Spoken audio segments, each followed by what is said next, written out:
Hi all, the mindful mom ಕಿಚನ್ಗೆ ನಿಮಗೆಲ್ಲ ಸ್ವಾಗತ. ಇವತ್ತು ನಿಮಗೆ no soda fluffy idli, high protein soybean ಇರುವಂಥ ಇಡ್ಲಿಯನ್ನು ಯಾವ ರೀತಿ ಮಾಡೋದು ತೋರಿಸ್ಕೊತೀನಿ.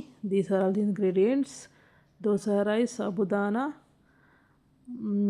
Soybean and poha, flat and rice ತೊಗೋಬೇಕು. ನೋಡಿ, ಒಂದು ಬೌಲಿಗೆ ವಾಶ್ ಮಾಡ್ಕೊಂಡು ಫಸ್ಟು ರೈಸ್ ಹಾಕ್ಕೊಂಡೆ, 2 ಬೌಲಷ್ಟು, ಹಾಫ್ ಬೌಲಷ್ಟು ಇತ್ತು ಹಾಕ್ಕೊಂಡಿದ್ದೀನಿ. ಏನು ಹೇಳಿ, ಹುರಿದ ದಾಲು, ಆಮೇಲೆ ಸೋಯಾಬೀನು ಕಾಳು, ಆಮೇಲೆ ಅವಲಕ್ಕಿ, ಇಂಗ್ರೀಡಿಯೆಂಟ್ಸ್ ಎಲ್ಲ ಕೊಟ್ಟಿದ್ದೀನಿ ನಿಮಗೆ. ಆಮೇಲೆ ಸಾಬುದಾನ, ಇಷ್ಟನ್ನು ಫಸ್ಟು ನೀರು ಹಾಕ್ಕೊಂಡು ಚೆನ್ನಾಗಿ ವಾಶ್ ಮಾಡ್ಕೊಬೋಣ. ಯಾವ ರೀತಿ ವಾಶ್ ಮಾಡ್ಕೋಬೇಕು ನಾವು ಅಂತಂದರೆ, ಕ್ಲಿಯರ್ ವಾಟರ್ ಕಾಣಿಸ್ಬೇಕು ನಮಗೆ. ನೋಡಿ, ಈ ಥರ ಕ್ಲಿಯರ್ ವಾಟರ್ ಕಾಣಿಸ್ಬೇಕು, ಆ ರೀತಿ ವಾಶ್ ಮಾಡ್ಕೋಬೇಕು. ಆವಾಗ ಇಡ್ಲಿ ಜಾಸ್ತಿ ಸ್ಟಿಕ್ಕಿ ಒಂಥರ ರಬ್ಬರಿ ಆಗಲ್ಲ.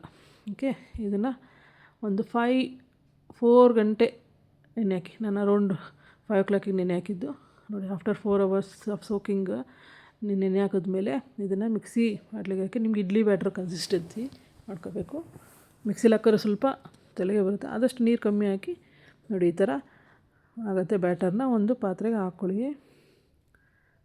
ನನಗೆ 2 ಬ್ಯಾಚ್ ಆಯಿತು, ಸೊ 2 ಬ್ಯಾಚಿಂದಲೂ ಒಂದು ಇದರೊಳಗೆ ಹಾಕಿ. ಈಗಲೇ ನೋಡಿ ಎಷ್ಟು ಇದು ಅನ್ನಿಸ್ತಿದೆ.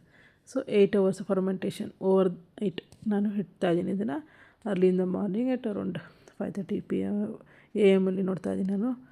ನೋಡಿ ಹೆಂಗಿದೆ ಅಂತಂದರೆ, ಫ್ಲಫಿ ಕ್ರೀಮಿ ಸ್ಟ್ರಕ್ಚರು.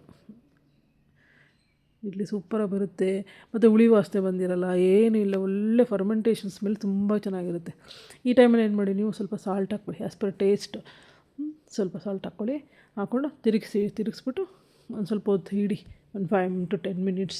ನಿಮಗೆ ಆವಾಗ ಇಡ್ಲಿ ಮಾಡಬೇಕು ಅನ್ನೋ ಒಂದು ಬಿಫೋರ್ ದಟ್ ನೀವು ಅದನ್ನು ಮಾಡಿ ಇಟ್ಕೊಳ್ಳಿ. ನಾನು 1/2 hour ಇಟ್ಟಿದ್ದೀನಿ. ಓಕೆ, ಇವಾಗ ಇಡ್ಲಿ ಪ್ಲೇಟ್ಸ್ ಇರ್ತಾವಲ್ಲ, ಅದಕ್ಕೆ ನಾನು ಆಯಿಲ್ನ ಗ್ರೀಸ್ ಮಾಡ್ಕೊತಾ ಇದ್ದೀನಿ ನೀಟಾಗೆ. ಎಲ್ಲ ಪ್ಲೇಟ್ಸು ಅರೌಂಡ್ 6 plates ಇದೆ ಮಾಡ್ಕೊಂಡಿದ್ದೀನಿ. ಮತ್ತು ಅದಕ್ಕಿಂತ ಮುಂಚೆ ನೀವು ಒಂದು ಇಡ್ಲಿ ಪಾತ್ರೆ, ಯಾವ ಪಾತ್ರೆ ಮಾಡ್ತೀರಾ ಅದಕ್ಕೆ ಸ್ವಲ್ಪ ನೀರು ಹಾಕಿ, ತಳದಲ್ಲಿ ಒಂದು 1/4 ಇಂಚಷ್ಟು ನೀರು ಹಾಕಿ ಅದನ್ನು ಬಾಯ್ಲಿಗೆ ಇಟ್ಬಿಡಿ. ಸೊ ಅದು ವೇಪರು ಸ್ವಲ್ಪ ಕ್ರಿಯೇಟ್ ಆಗುತ್ತಲ್ಲ, ಇನ್ನೂ ಚೆನ್ನಾಗಿ ಇಡ್ಲಿ ಇದರಲ್ಲಿ ವೇಪರ್ ಇದರಲ್ಲಿ ಚೆನ್ನಾಗಿ ಬಾಯ್ಲ್ ಆಗುತ್ತೆ. ಈ ಥರ ನೋಡಿ ಸ್ಟೇಕ್ ಮಾಡ್ಕೊಂಡಿದ್ದೀನಿ ಇಡ್ಲಿನ. ಅಟ್ ಎ ಟೈಮ್ ನನಗೆ 6 plates ಇರೋದ್ರಿಂದ 6 into 4 24 ಇಡ್ಲೀಸ್ ಆಗುತ್ತೆ. ಸೊ ಇದನ್ನು ನಾನು ಉರಿ ಜಾಸ್ತಿ ಇಟ್ಬಿಟ್ಟು 5 minutes ಮಾಡ್ತೀನಿ. ಅದು ಸೌಂಡ್ ಬರುತ್ತೆ, ವಿಜಲ್ಲು ಒಂದು 5 minutes ಆದಮೇಲೆ ಸಣ್ಣ ಉರಿ ಮಾಡಿ 5 minutes ಬಿಡ್ತೀನಿ. ಈಗ ನೋಡಿ, ಡಿಮೋಲ್ಡ್ ಮಾಡ್ತಾಯಿದ್ದೀನಿ ನಾನು ಇಡ್ಲಿನೆಲ್ಲ. ಎಷ್ಟು ಫ್ಲಫಿ ಆಗಿದೆ ಅಂತ ನೋಡಿ. ಆಲ್ರೆಡಿ ಒಂದಷ್ಟು 3 plates ಮಾಡಿಟ್ಟಿದ್ದೆ, 4ನೇ ಪ್ಲೇಟು. ನೋಡಿ, ಹಾಟ್ ಬಾಕ್ಸಿಗೆ ಹಾಕಿಟ್ಬಿಡ್ತೀನಿ. ಬೇಕಾದಾಗ ಬಿಸಿ ಬಿಸಿ ಇದನ್ನು ಸರ್ವ್ ಮಾಡ್ಬೋದು. ನಾನು ನುಗ್ಗೆಕಾಯಿ ಸಾರು ಮತ್ತು ಗ್ರೌಂಡ್ನಟ್ ಚಟ್ನಿ ಜೊತೆ ಇದನ್ನು ಶೇರ್ ಮಾಡಿದ್ದೀನಿ. ತುಂಬ ಚೆನ್ನಾಗಿತ್ತು, ನೀವು ಟ್ರೈ ಮಾಡಿ. Thanks for watching.